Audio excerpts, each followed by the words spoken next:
Mi marido me pidió el divorcio en mitad de una cena con amigos.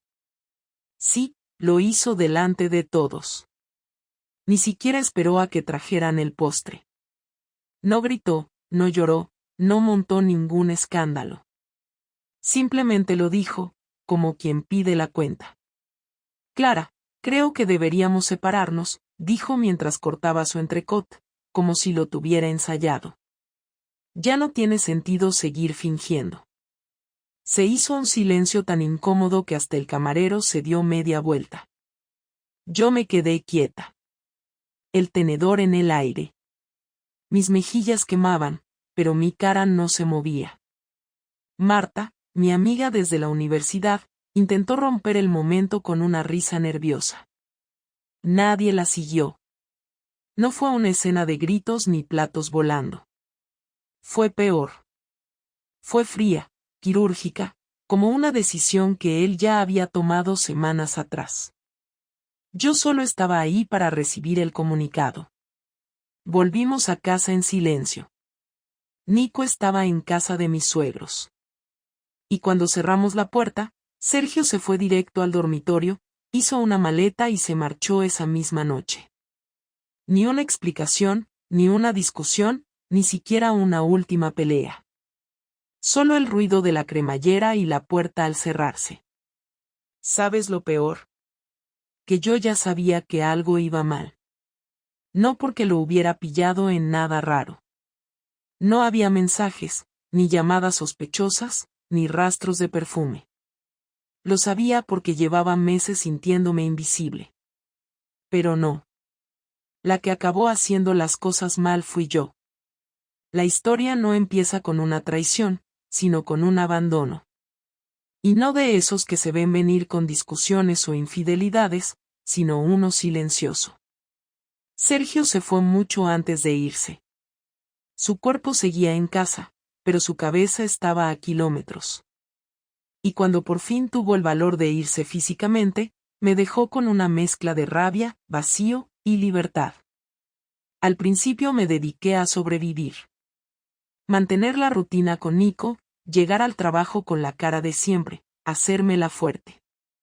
Nadie lo sabía, salvo Marta. Y ella solo porque lo había presenciado.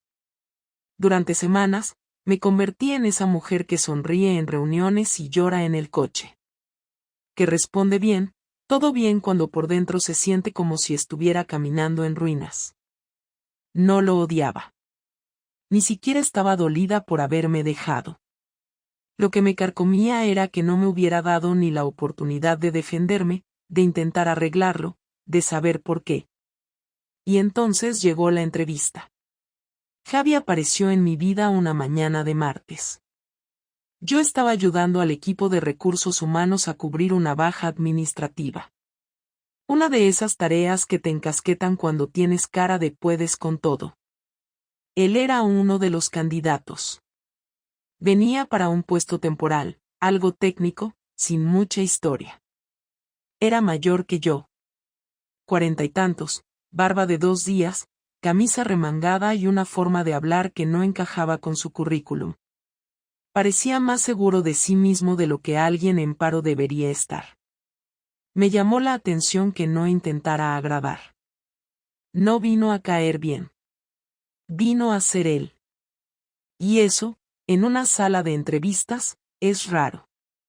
Muy raro. Lo contrataron. Y durante las siguientes semanas, compartimos pasillos, cafés, y charlas de ascensor que se fueron alargando cada día. Nunca hubo nada inapropiado. Ni insinuaciones, ni roces, ni juegos. Pero algo en su forma de mirarme me devolvió una parte de mí que creía muerta. Javi escuchaba. No solo oía. Y no hablo de mis problemas personales, que jamás mencioné, sino de las tonterías del día a día. Recordaba cosas que yo misma olvidaba haber dicho. ¿No tenías dentista hoy? ¿Qué tal fue la reunión con el cliente pesado? Detalles que a Sergio nunca le importaron. Y una tarde, sin que nada especial hubiera pasado, me invitó a tomar algo. Lo dijo como quien dice vamos a por un café, pero había una tensión rara en su voz. Le dije que sí, sin pensarlo. Me sorprendió la facilidad con la que salió ese vale de mi boca. Ni dudas, ni miedo, ni ese nudo que aparece cuando sabes que estás a punto de hacer algo que vas a lamentar. Nada. Solo una calma absurda. Quedamos en un bar discreto, fuera del centro, con una luz tenue y música de fondo. Hablamos como si lleváramos meses con esa costumbre. Él no me preguntó por Sergio. Yo no le pregunté si estaba con alguien. Hablamos de libros, de música, de viajes que no habíamos hecho. Y al irnos, me besó. No fue un beso de película. No hubo fuegos artificiales ni violines. Fue suave, corto, un gesto que decía esto acaba de empezar más que esto es el clímax. Y yo no me alejé. Ni lo rechacé. Ni sentí culpa. No aún. Esa noche, al volver a casa, me miré en el espejo del baño durante varios minutos. No me reconocía. No por el beso, sino por lo fácil que me resultó cruzar una línea que juré que nunca cruzaría. ¿Quién era yo ahora? ¿La víctima abandonada? ¿La mujer traicionada? ¿O la que empieza a traicionar? No lo sabía. Y, sinceramente, no me importaba. Por primera vez en mucho tiempo, sentía algo. Y eso ya era más de lo que había sentido en años. Nunca pensé que Sergio se enteraría tan rápido. La cosa con Javi llevaba poco más de un mes y aunque yo me creía discreta, él lo notó. No lo supe en el momento, claro. Yo seguía con la rutina de siempre, levantándome temprano para preparar a Nico, yendo al trabajo como si nada, sonriendo en casa cuando tocaba, evitando mirar a Sergio demasiado para que no me leyera los ojos. Aparentemente no había cambiado nada, pero él me observaba. Lo supe una mañana de sábado, cuando dejó una nota encima de la mesa mientras yo dormía. No era una carta, ni una despedida. Era una dirección escrita con su letra, sin explicación. Reconocí la zona al instante, un hotel en las afueras. Nada lujoso, más bien discreto, de esos que usan los que no quieren ser vistos. Supe que me había seguido. Bajé las escaleras con la hoja en la mano, el estómago hecho un nudo y la garganta seca, y lo encontré en la cocina, tomando café como si nada. No me dijo ni buenos días. Solo miró la hoja y después me miró a mí. No hace falta que expliques nada. Solo quería que supieras que ya lo sé. No gritó, no me insultó, no lanzó nada al suelo. Eso fue peor. Su calma me hizo sentir como si me hubieran quitado el aire de golpe. Le pedí que hablara, que dijera algo más. Él simplemente negó con la cabeza y salió al balcón con la taza en la mano. Esa noche dormimos en la misma casa, pero ya no era nuestra. Era una caja llena de silencio. Yo me acosté sin cenar, él se quedó viendo la televisión. Escuchaba los murmullos del programa que fuera, sin entender nada.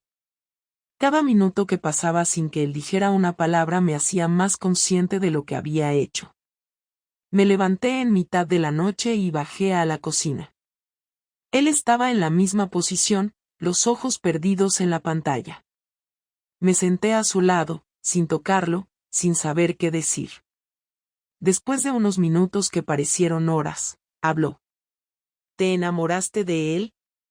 Me tomó por sorpresa que usara esa palabra. No había pensado en eso. No era amor, o al menos no aún. Era otra cosa. Le dije que no lo sabía. Me miró por primera vez en todo el día. ¿Te acostaste con él? No le mentí. Asentí. Vi como algo se rompía en su cara, pero no hizo nada. No lloró, no gritó, no se levantó. Solo bajó la mirada y dijo vale. Yo esperaba una pelea. No porque quisiera discutir, sino porque creía que así podríamos sacarlo todo, vomitarlo, entenderlo o al menos destrozarnos de una forma que nos permitiera luego, tal vez, reconstruirnos. Pero no. Él no quería eso. Quería algo mucho más difícil, entender. Y cuando lo entendiera, me di cuenta, sería el fin. Los días siguientes fueron un castigo.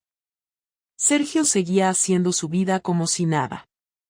Se levantaba, preparaba el desayuno de Nico, lo llevaba al colegio.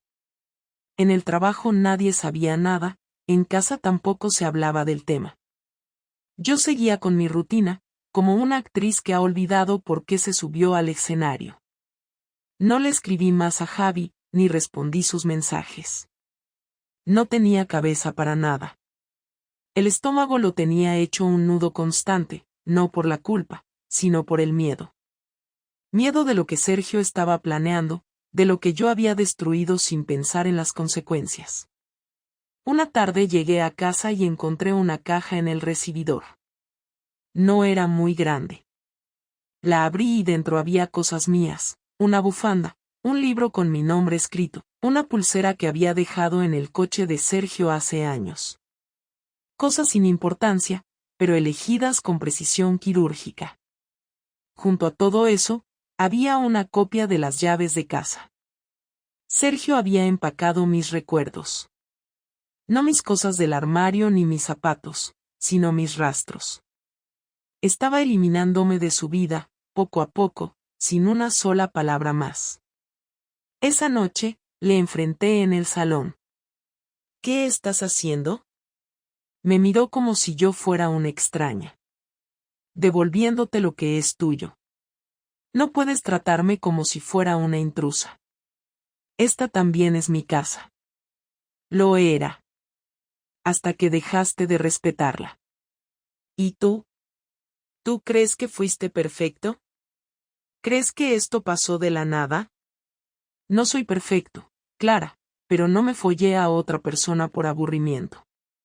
Esa frase me cortó como una cuchilla. No porque no fuera verdad, sino por la precisión con la que la dijo. Sin levantar la voz, sin rabia. Solo con asco. Asco hacia mí. Yo intenté hablar, explicar, decir algo que justificara lo injustificable, pero ya no tenía sentido. Él había tomado una decisión. Y no necesitaba mi opinión para llevarla a cabo. Lo siguiente fue rápido. Se fue del todo una semana después. Encontró un piso de alquiler cerca del colegio de Nico y pidió que lo viéramos con un mediador para decidir la custodia. Fue todo tan formal que dolía. Yo firmaba papeles sin entender del todo lo que pasaba. No quería abogados, pero él sí. No por venganza, me dijo, sino por claridad. Quería dejar todo limpio, sin lugar a malentendidos. Y lo estaba logrando. Un día antes de la reunión con el mediador, me dejó una carpeta en la mesa del comedor. Dentro había un calendario, anotaciones sobre el colegio, contactos médicos de Nico, horarios de actividades. Era una especie de manual para seguir con la vida sin él. Al fondo, una carta.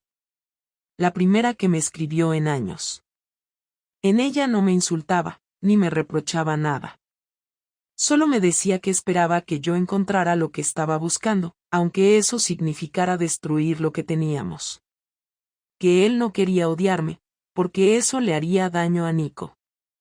Pero que tampoco podía seguir siendo el hombre al que miraban con lástima.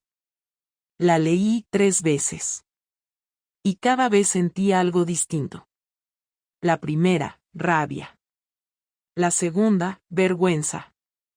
La tercera, tristeza. Porque entendí que ya no me amaba. Que ya no era su casa, ni su mujer, ni su familia. Y lo peor es que yo había sido quien encendió la mecha. No por maldad, no por deseo, sino por una mezcla de vacío, necesidad y estupidez. Javi siguió escribiéndome algunas semanas, pero yo ya no era la misma. No podía seguir con eso. Lo bloqueé. No porque me sintiera culpable, sino porque cada vez que veía su nombre, recordaba lo que perdí. No a Sergio. Me perdí a mí misma. La próxima vez que vi a Sergio fue en la reunión con el mediador. Llevaba una camisa que yo le había regalado, bien planchada, como siempre. No me saludó con un beso ni con una sonrisa. Solo con un gesto de cabeza. Y yo, por primera vez en mucho tiempo, entendí que era el final. Sin drama, sin gritos. Solo hechos. Irreversibles.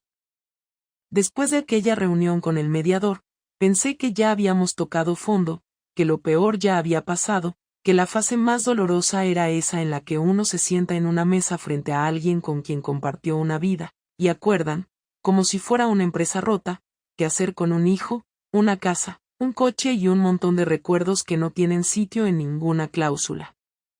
Pero no, el verdadero golpe vino después, y no fue uno solo, sino una cadena de acciones frías, planeadas, medidas con una precisión que solo puede tener quien no siente nada cuando las ejecuta. La primera fue la cuenta conjunta. Un martes, al ir al supermercado, intenté pagar y la tarjeta fue rechazada. Pensé que era un error del datáfono, pero al probar otra vez, el resultado fue el mismo. Al revisar la app del banco, descubrí que la cuenta estaba a cero. No solo eso, sino que aparecía como cerrada. Llamé al banco y, con tono amable, me explicaron que uno de los titulares había solicitado la cancelación y el traspaso de fondos a otra cuenta a su nombre. No me preguntaron si estaba de acuerdo, no pidieron mi firma, porque al parecer Sergio había presentado un documento notarial que autorizaba ese movimiento, alegando separación de bienes en proceso. Me senté en el coche con las bolsas vacías a mis pies y el móvil en la mano. No lloré, ni me enfadé, solo me quedé mirando la pantalla. Llamarlo no tenía sentido, ya sabía que no iba a responder. Así que le mandé un mensaje, ¿esto también es parte del acuerdo? Tardó menos de 10 segundos en marcarme. Su voz sonaba tranquila, sin prisa. Clara, tú lo dijiste en su momento, que cada uno siguiera su camino. Solo estoy asegurándome de que eso pase. Tienes tu sueldo, tu piso, tus cosas.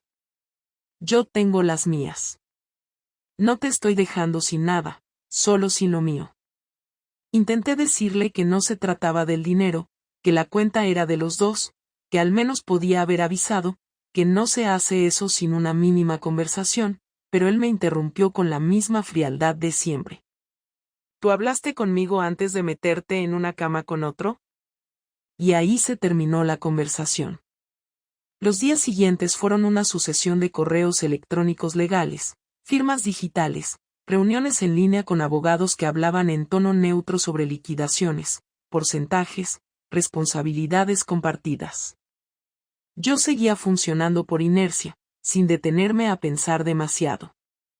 En el trabajo fingía concentración, en casa cumplía con todo lo de Nico como si nada hubiera cambiado, aunque él ya notaba la tensión y empezaba a hacer preguntas incómodas. «Papá va a venir a mi cumple, ¿vais a vivir juntos otra vez algún día? ¿Por qué se fue?» Nunca le mentí. Tampoco le di todos los detalles. Le decía lo justo. Papá y yo nos queremos mucho, pero a veces los adultos deciden vivir separados para estar mejor. No lo convencía, pero al menos lo calmaba. Todo estalló el fin de semana siguiente al cumpleaños de Nico. Sergio había prometido pasar la tarde con él, llevarlo al parque, cenar juntos y devolverlo a casa antes de las 9. Yo acepté sin problema, incluso me alegré de tener unas horas libres para mí. Pensaba quedarme en casa, ver una serie, tomarme una copa de vino, intentar descansar sin mirar el reloj. A las 8:30, Sergio me llamó. Pensé que era para decir que se retrasaban, pero su voz ya me dio mala espina. No vamos a ir a casa hoy. Nico se queda conmigo este fin de semana. Me senté de golpe.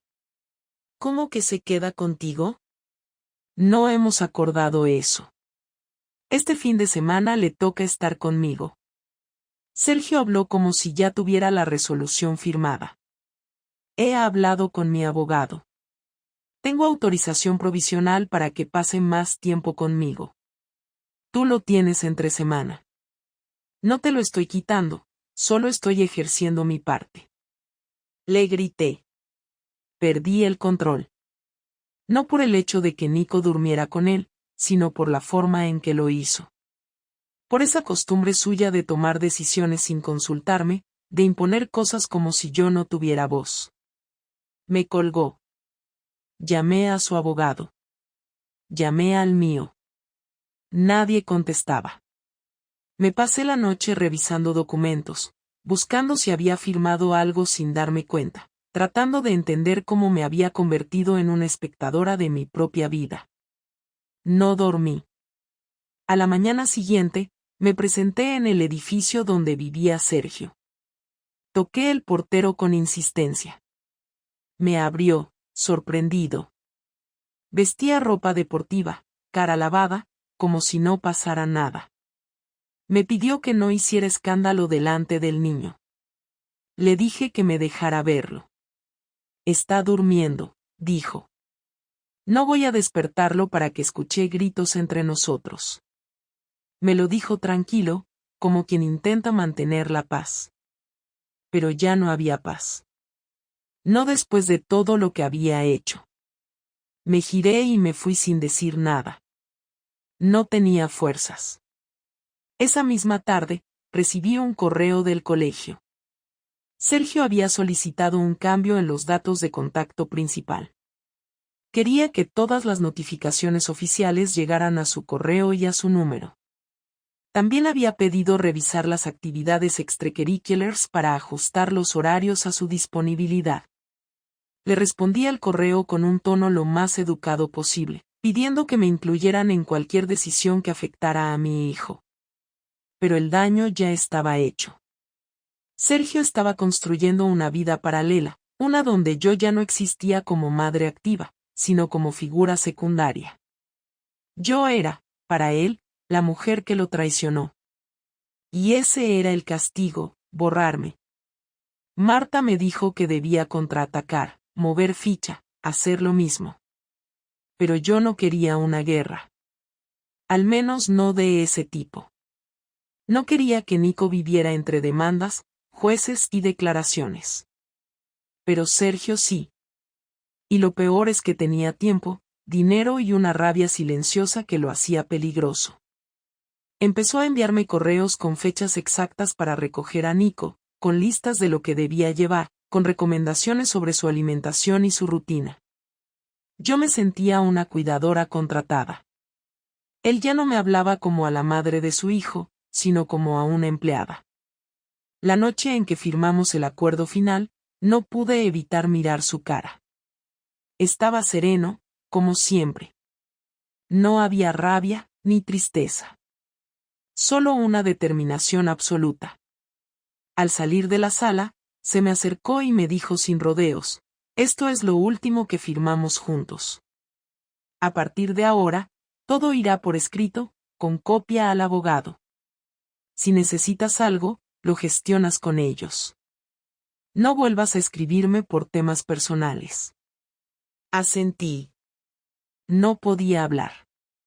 No tenía nada más que decirle. Y ese fue el principio del final real. No del matrimonio, sino de la idea de que algún día podríamos hablar sin rencor. Se había cerrado esa puerta. No la cerré yo. Pero fui yo quien provocó que la cerrara. Lo que vino después no fue tristeza, fue otra cosa que tardé en identificar. No era rabia, no era culpa, no era nostalgia. Era un vacío frío, una desconexión total, como si ya no formara parte de nada, ni siquiera de mí misma. Iba al trabajo, volvía a casa, preparaba las cenas, ayudaba a Nico con los deberes, me metía en la cama y apagaba la luz sin mirar el reloj. Las conversaciones con mis amigas se volvieron cada vez más cortas, los encuentros con mi familia eran mecánicos, y mis pensamientos eran siempre los mismos, repitiéndose como una lista mal escrita. Me preguntaba si Sergio dormía bien, si alguna vez pensaba en mí, si alguna parte de él todavía recordaba todo lo que habíamos compartido, pero sabía que esas preguntas ya no tenían sentido. Él estaba centrado en su vida nueva, en su plan meticuloso para rehacer cada parte de su rutina dejando fuera todo lo que le recordara a mí. Y eso me incluía a mí, pero también al pasado, a las decisiones que habíamos tomado juntos, a los errores que habíamos cometido los dos, no solo yo. Una tarde de sábado, mientras doblaba ropa en silencio, sonó el timbre. Pensé que era Nico, que se había dejado las llaves, pero cuando abrí la puerta me encontré con algo completamente inesperado. Era Irene, la hermana de Sergio. No la veía desde la separación y, sinceramente, pensé que había cortado todo lazo conmigo. Su rostro no mostraba enfado, pero sí algo que me incomodó desde el primer segundo. Entró sin que se lo pidiera, se sentó en la cocina, aceptó el café que le ofrecí como si nada de todo lo ocurrido nos separara, y luego habló con la misma contundencia que usaba cuando era adolescente y se peleaba con medio mundo por decir siempre lo que pensaba sin filtro. Sergio me enseñó todo lo que tiene, dijo sin mirarme directamente. Me enseñó las capturas, los movimientos bancarios, el registro del hotel. Lo tiene todo documentado. Incluso tiene una copia de los mensajes con ese tío, el tal Javi. Yo me quedé en silencio, sin saber si responder o simplemente escuchar. Ben, no sé a qué vienes con esto, le dije intentando mantener la calma, aunque ya me temblaban las manos. Vengo a avisarte, dijo sin titubeos. No va a parar. Quiere dejarte sin nada. Ya lo ha dicho. Está obsesionado con arrinconarte, con que pagues cada segundo que pasaste con ese tipo. Y si tú no haces algo, lo va a conseguir. Le pregunté qué quería decir con eso, si era una amenaza o un consejo. Es un hecho, respondió. Te está hundiendo con papeles, abogados, solicitudes de informes, controlando todo lo que haces, lo que gastas, cómo te mueves. Quiere demostrar que no estás capacitada para cuidar de Nico. Y si sigue así, lo va a lograr. Ya habló con un perito privado. Estás en su lista. Si te equivocas una vez, te va a caer todo encima. Me costaba creer lo que oía. Nunca imaginé que Sergio fuera capaz de llegar tan lejos. Sí, me dolía su frialdad, su indiferencia, pero esto era otra cosa. Esto era crueldad con planificación. Le pregunté a Irene por qué me contaba todo eso si claramente estaba de su lado. Me miró por fin, y esta vez no vi odio ni juicio en sus ojos, solo algo que se parecía a la decepción. Porque a pesar de todo, no quiero que Nico pierda a su madre, respondió, se levantó y se fue. Esa noche no dormí. Me pasé horas revisando carpetas, contratos, correos antiguos, intentando buscar alguna forma de protegerme. No era una cuestión de orgullo, era una cuestión de supervivencia. Si Sergio iba a ir con todo, yo no podía quedarme quieta. Al día siguiente busqué un abogado nuevo, uno más agresivo, uno que supiera responder al tipo de ataques que Sergio estaba lanzando. Me reuní con él, le conté todo, desde el principio, sin edulcorar, sin ocultar la parte en la que yo también me equivoqué. Él no me juzgó, solo tomó notas y me dijo lo que yo ya temía. Todo lo que Sergio estaba haciendo era legal. Estaba usando los recursos que tenía a su alcance para construir un caso. No iba a ganar solo con argumentos, iba a ganar con papeles. Y yo tenía que hacer lo mismo. Empecé a registrar todo, horarios, actividades, compras, llamadas, conversaciones con Nico. Guardaba tickets, hacía capturas, anotaba cualquier detalle que pudiera servir en el futuro. Me convertí en una administradora obsesiva de mi propia vida. Mis días se volvieron una rutina controlada. Ya no salía sin pensar en quién podía estar mirándome. Si hablaba con alguien, me cuidaba de lo que decía. Si usaba el coche, me fijaba en si alguien me seguía. No era paranoia, era prevención. Porque si Sergio era capaz de contratar a un detective privado, yo no podía permitirme fallos. Un viernes, al salir del colegio, Nico me preguntó si me pasaba algo. Le dije que estaba cansada, que había tenido una semana larga. Él me miró serio, como solo puede mirar un niño que ya ha visto más de lo que debería. Papá dice que tú estás mal y por eso se preocupa por mí, dijo con la voz baja. Le pregunté si él también creía eso. No sé, respondió. Tú estás más triste que antes. Pero siempre me haces la cena, me ayudas con los deberes, me llevas al parque. Y papá me compra cosas, pero a veces está con el móvil y no me escucha. No supe qué contestar. Lo abracé y pensé que todo esto estaba dejando una huella en el que no se iba a borrar nunca. Esa misma noche, decidí llamarlo. No al abogado. A él. Le pedí que habláramos a solas, sin mediadores. Aceptó, pero solo si era en un lugar público. Quedamos en una cafetería del centro, un sitio al que íbamos cuando éramos novios. Llegó puntual, como siempre. Se sentó frente a mí, pidió un café, y me miró sin rastro de emoción. ¿Qué quieres?, preguntó. Hablar, le respondí. Como adultos. Como padres. Hablar no cambia lo que hiciste, dijo sin alterar el tono. ¿Y lo que estás haciendo tú, no cuenta? No respondió. Se quedó callado. Tomó un sorbo de café y después apoyó los codos en la mesa. ¿De verdad pensabas que te ibas a ir con otro y que todo iba a seguir igual? No. Pero tampoco pensé que ibas a querer destruirme. No te estoy destruyendo. Estoy protegiendo lo mío. No, Sergio. Estás intentando hacerme desaparecer. Y lo peor es que ni siquiera es por Nico. Es por ti. Por tu ego herido. Se quedó en silencio unos segundos. Luego se levantó y dejó el dinero del café sobre la mesa. Ya hablaremos por abogados, dijo mientras se iba. Y me quedé ahí, sola otra vez, sabiendo que ese no había sido el final de nada, sino solo un nuevo inicio de una guerra silenciosa. Nunca me gustó pensar en términos de venganza, pero llegados a ese punto, ya no era cuestión de si me parecía bien o mal lo que estaba haciendo Sergio, sino de si estaba dispuesta a quedarme parada viendo cómo me quitaba todo lo que formaba parte de mi vida. No iba a pedirle que volviera, ni a mendigarle compasión, ni a explicarle por quinta vez que mi error no justificaba su cruzada personal. Lo que hice estuvo mal, sí, pero lo que él estaba haciendo ahora no era justicia, era castigo deliberado. Me estaba usando como ejemplo para su propio orgullo. Y yo ya no tenía ningún interés en hacerle entender nada. Solo quería frenar la caída libre en la que había convertido mi día a día.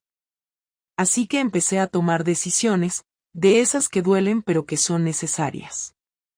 La primera fue aceptar que ya no había forma de hablar con él sin pasar por los abogados, así que llamé al mío y le pedí que a partir de ese momento todo se tratara por escrito. Ni una llamada, ni un mensaje, ni una conversación improvisada. Todo debía quedar registrado. Si él quería convertir todo esto en una operación quirúrgica, yo también podía jugar a lo mismo. Después vino lo más difícil. Separar mis emociones de lo que estaba pasando. No se trataba solo de firmar papeles o responder correos, se trataba de no reaccionar cuando Sergio me provocaba con comentarios pasivo-agresivos delante de Nico, de no perder los nervios cuando él cambiaba planes sin avisar, de no mostrarle que me dolía ver cómo intentaba reinventarse como padre ejemplar a costa de reducirme a una madre con horario limitado. No respondía a sus provocaciones, no preguntaba de más, no buscaba explicación a sus movimientos. Me limité a cumplir con lo que me correspondía y a tomar nota de todo. Cada pequeña anomalía, cada incumplimiento, cada intento de excluirme en decisiones importantes, todo quedaba registrado.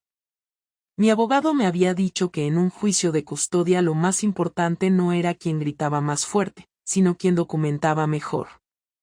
Y yo estaba aprendiendo a hacerlo como una experta. En paralelo, volví a terapia. No para llorar por Sergio, sino para dejar de tomar decisiones desde la culpa. Me había equivocado, pero eso no me convertía en la única responsable de todo el desastre.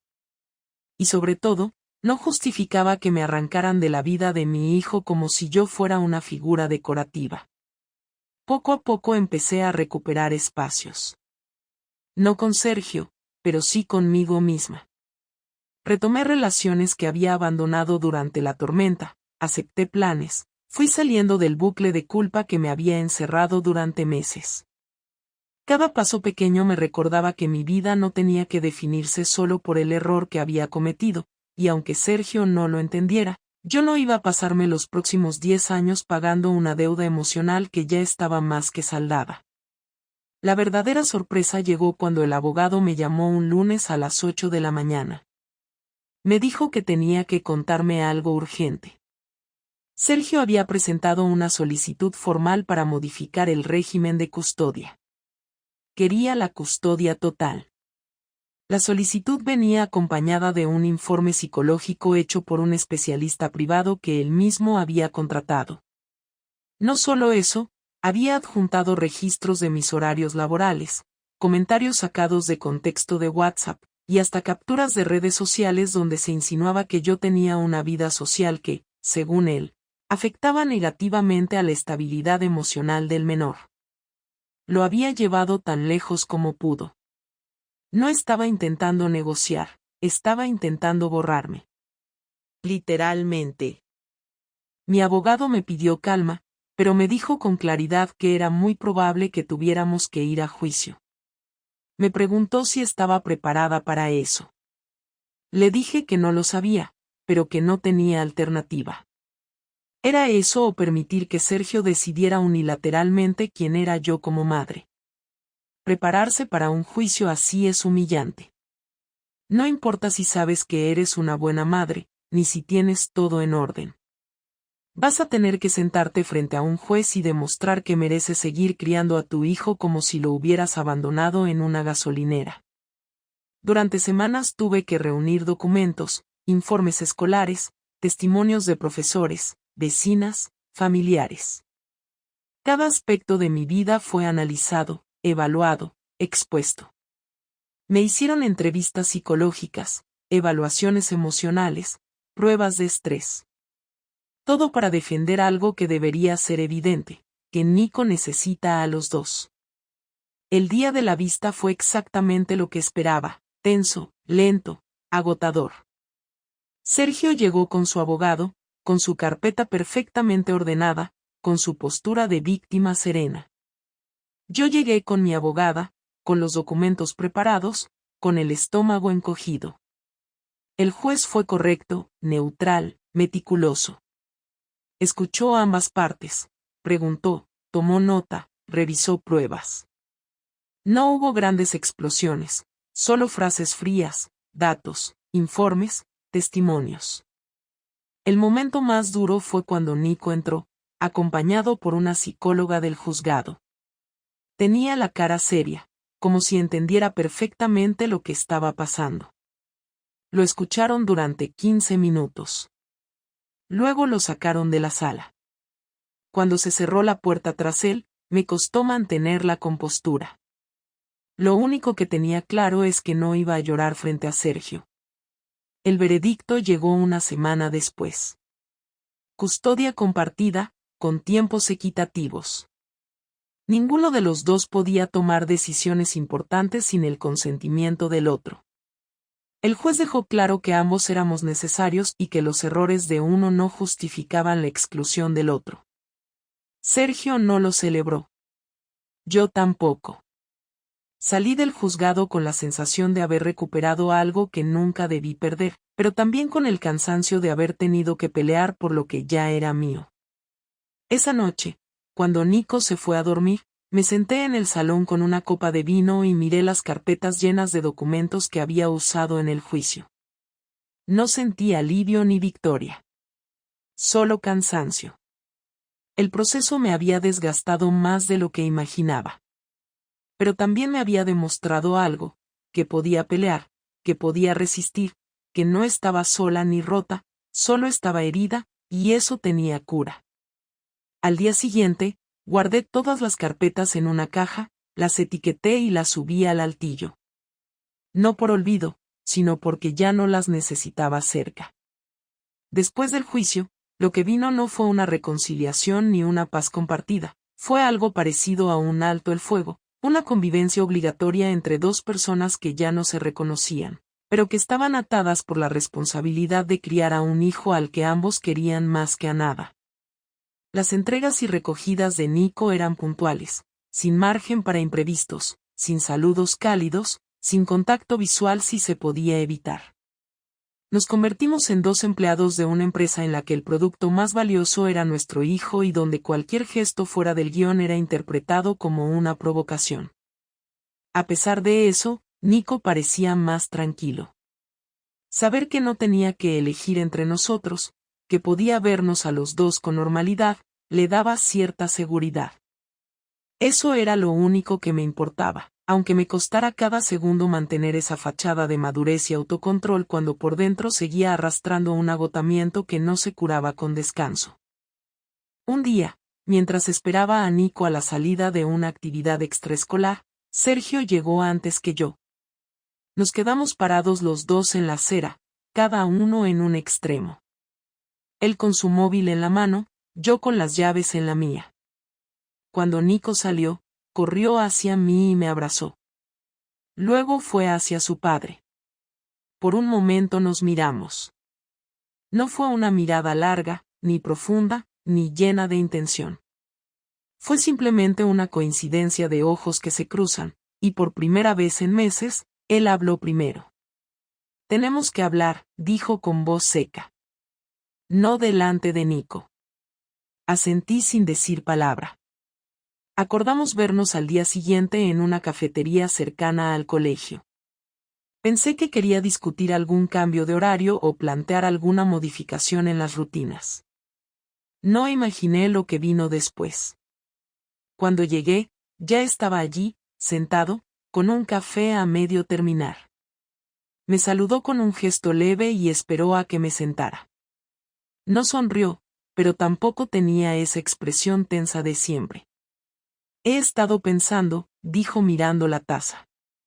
Mucho. En todo. No respondí.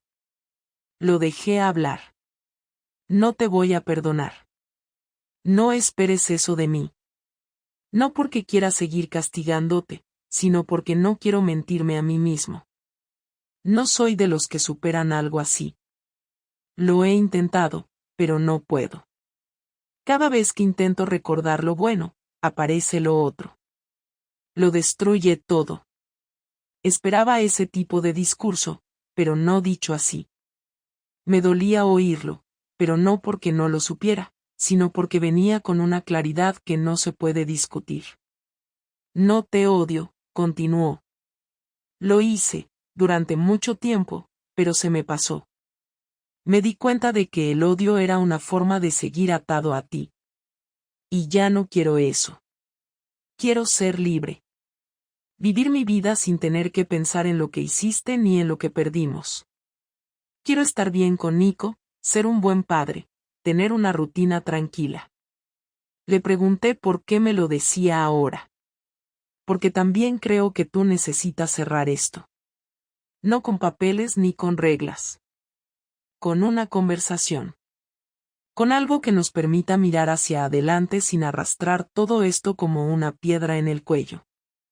No te voy a pedir que te disculpes. No sirve.